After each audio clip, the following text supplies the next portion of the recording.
Hello everyone, and welcome to Rachaven, an Urban Shadows solo actual play series.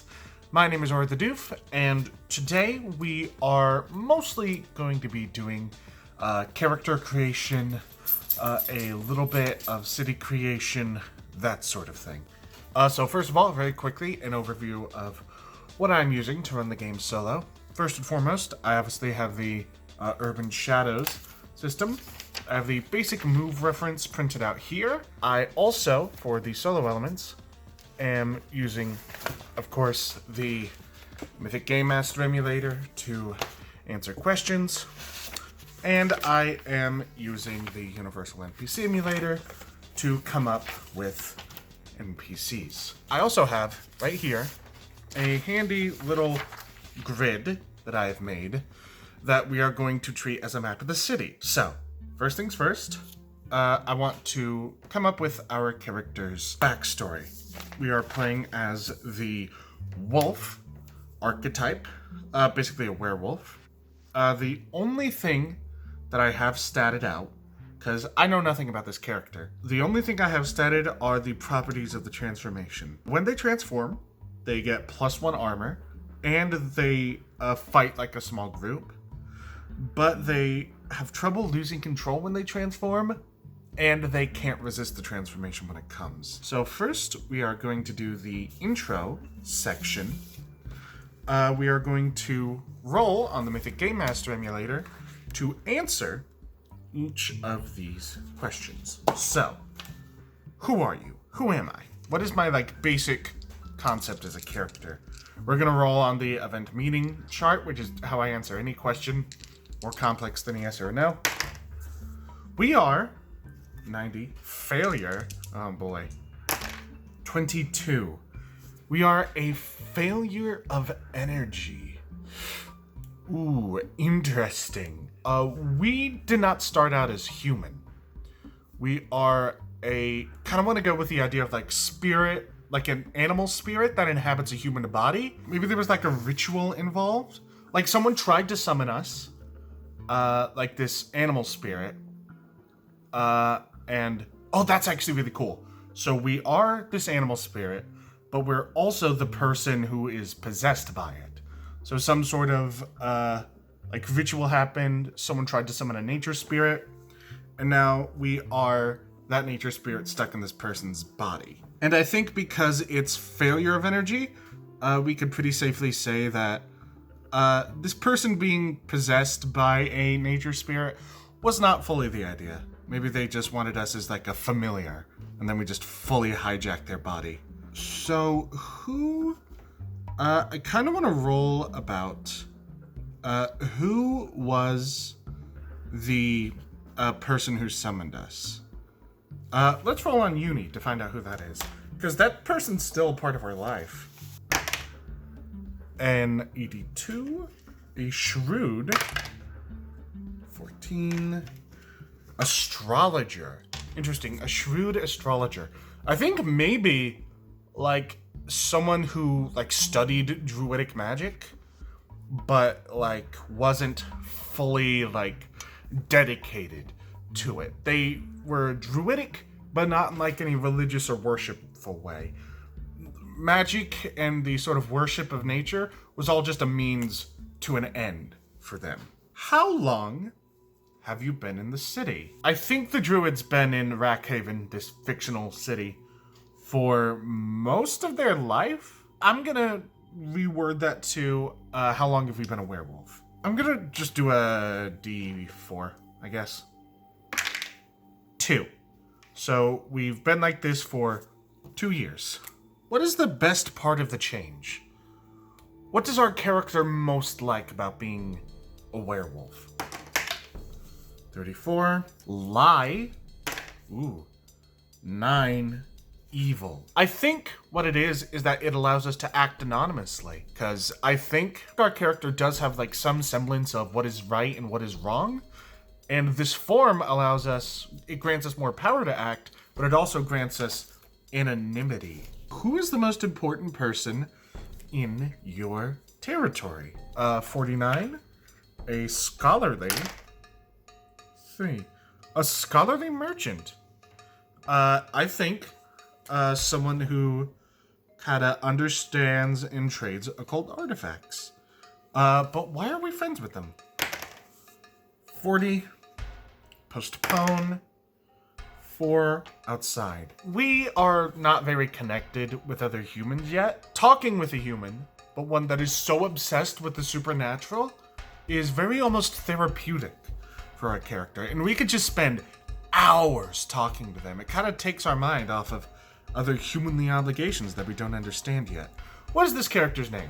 I'll use this to generate names. There is like a whole NPC like generator thing, 100 NPCs. I'm just gonna take the names.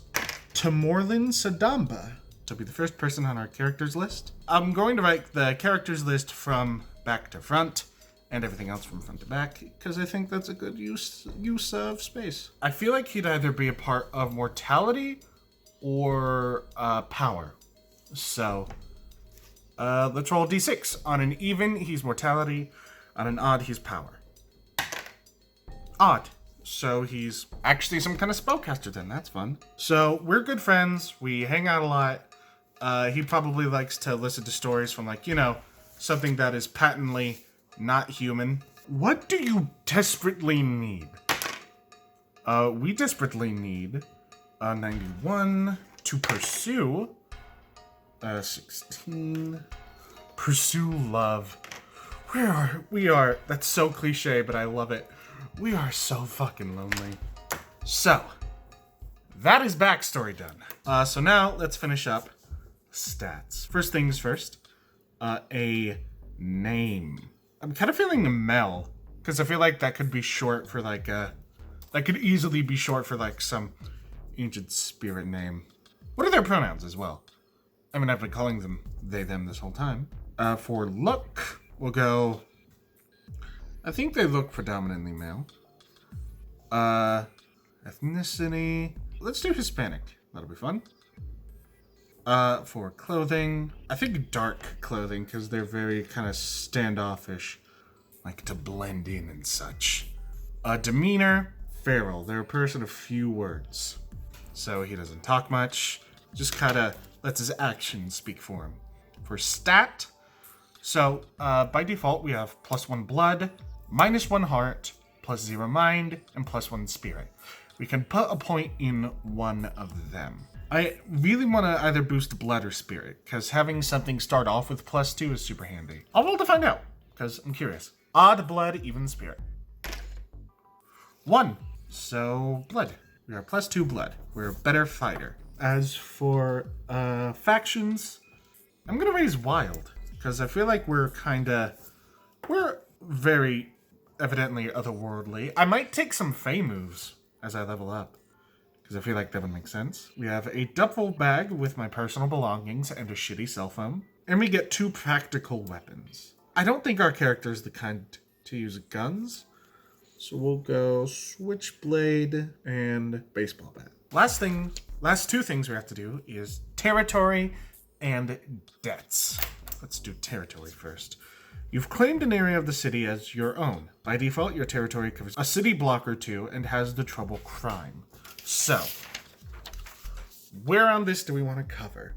I am going to roll a 20, a d20, and a d8 to get the, I guess, sort of coordinates. I forgot to get a d8 earlier. Or a d20 earlier. There we go. So let's roll. 3, 4. So right here is our territory. Good qualities. Do I want to roll for these? Because nothing immediately stands out to me. So we'll do, first of all, a d10.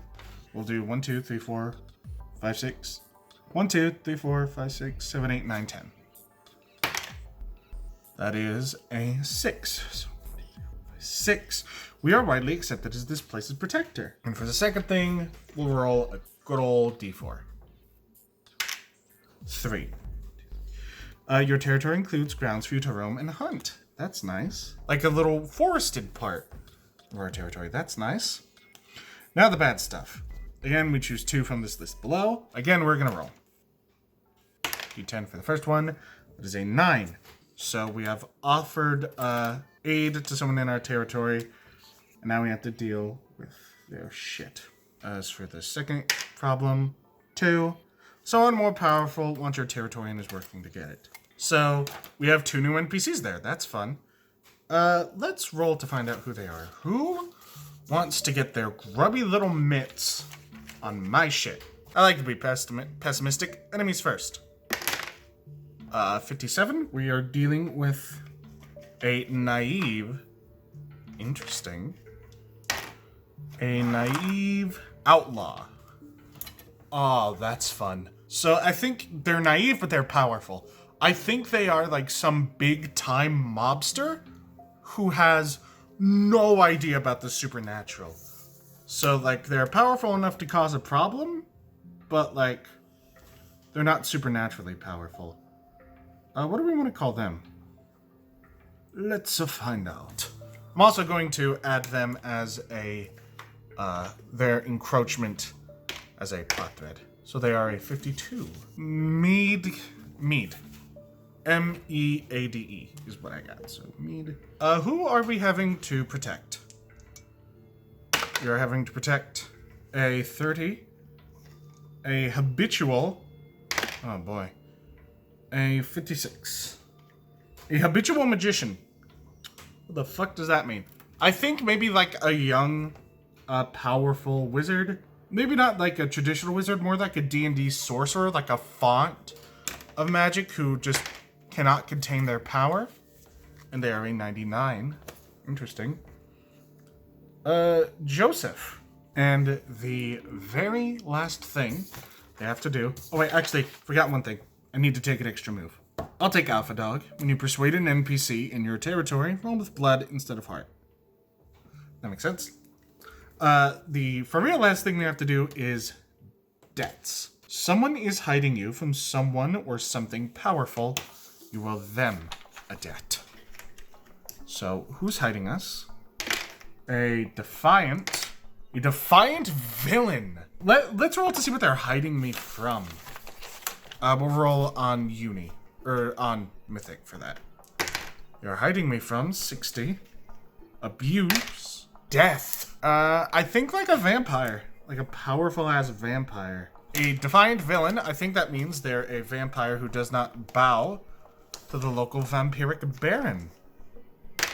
And they are 63. A lot of 60s with this character. Luan. He's protecting me. He's a vampire who is protecting me from a more powerful vampire. And for that, I owe them a debt. So now I have a human crime lord and a powerful vampire coming after me. That's fun. Someone is in your territory. They owe you a debt. Who is it? A dependable. Oh, at least they can fend for themselves. A dependable, 46. A herald. When someone needs our help, but since we act anonymously, they can't come to us, they go to this character. They're more like open community leader because they don't do the illegal shit. 94. Sean. So Sean is our mouthpiece. We'll say he's part of mortality. I feel like that makes sense. All right, and I believe that is it for character creation. So join us next time when the true adventures of Mel begin.